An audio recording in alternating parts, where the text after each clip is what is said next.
This wedding was an assignment for my Religion 2 class in Catholic school. This one's wife, Harry's respite period. One of the numerous aspects of my work which demonstrates its brilliance in conveying to you the way that narcissism works and how the dynamic functions is explaining to you in detail the different dynamics that exist between narcissist and victim. Traditional commentators just talk about idealization, devaluation, and discard. That's an overly simplistic way of looking at it, because dependent upon the type of dynamic you have, that isn't how it's actually going to pan out.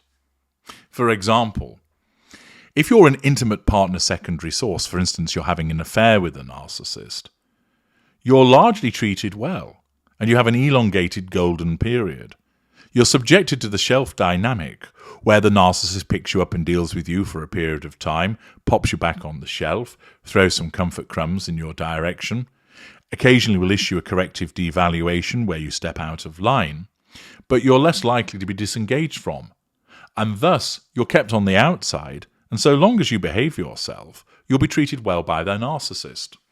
That contrasts with the traditional model, which is applicable to that between intimate partner primary source, boyfriend, girlfriend, spouse, partner, cohab, and narcissist. That dynamic is one of seduction, where idealization takes place. The narcissist draws you in and gives you all of the golden stuff, gives you a great time. Thereafter, you will, and you always will, enter devaluation, the sustained devaluation. At the start of that sustained devaluation, you may have what's known as the stranger zone. If you want to understand what that is, watch my video of that name.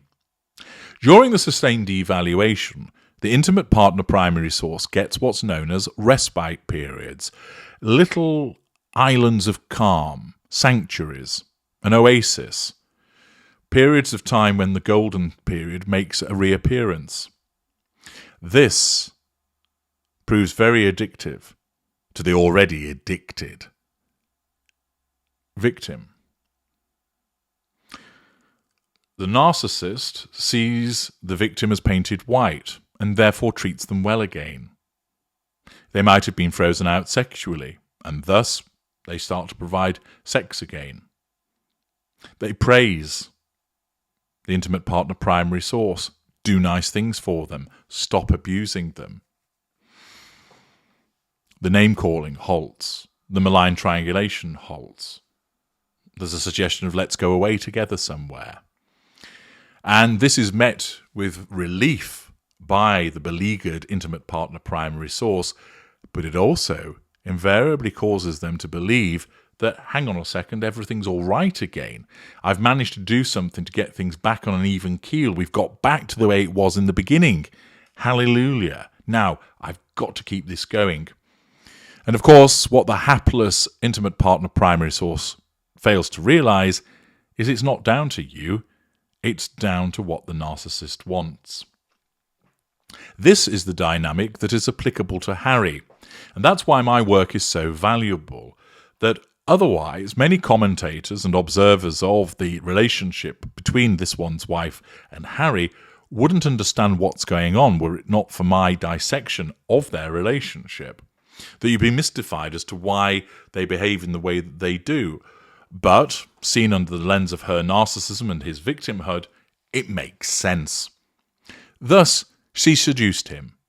She flattered him, supported his vulnerabilities with false compassion, gave him lashings of spicy poontang, and he became hooked. Then the fuel becomes stale, and thus he becomes devalued. He's no longer the hero that she once described him as. The arguments start. The nasty name-calling commences. The glares and the silent treatment. The malign comparisons with other people. The past is brought up and thrown in his face. False accusations are sent his way. He's shouted at. Property might be destroyed. He might even be the recipient of physical assaults. He's bewildered. He doesn't understand why it's gone like this, but his own strong narcissistic traits cause him to fight back, cause him to argue. They're at it like cat and dog. He storms off, she storms off. And then he becomes painted white again as a consequence perhaps of something else shifting in her fuel matrix.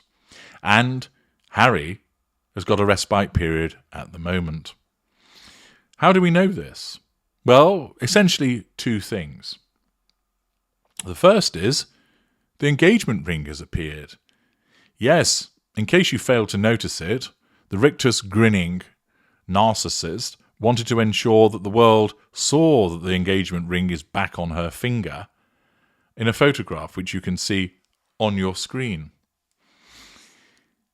The narcissist will triangulate Harry with the ring, as I've explained in previous works, removing it in order to unsettle him, to cause him to think that perhaps the relationship is over, and then, with its return, triangulating him with it again so that he thinks that everything is all right.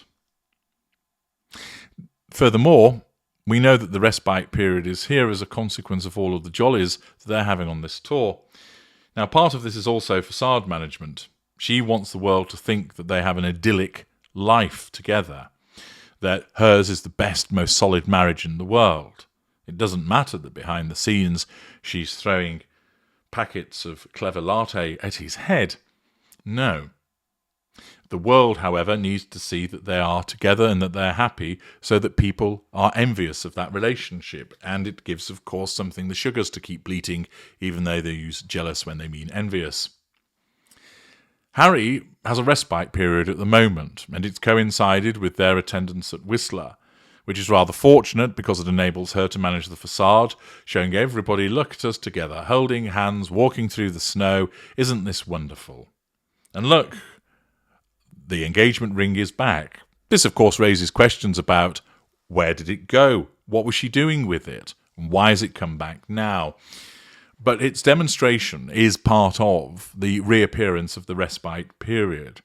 So for the moment, old Ginger Bollocks might be getting a bit of action as well.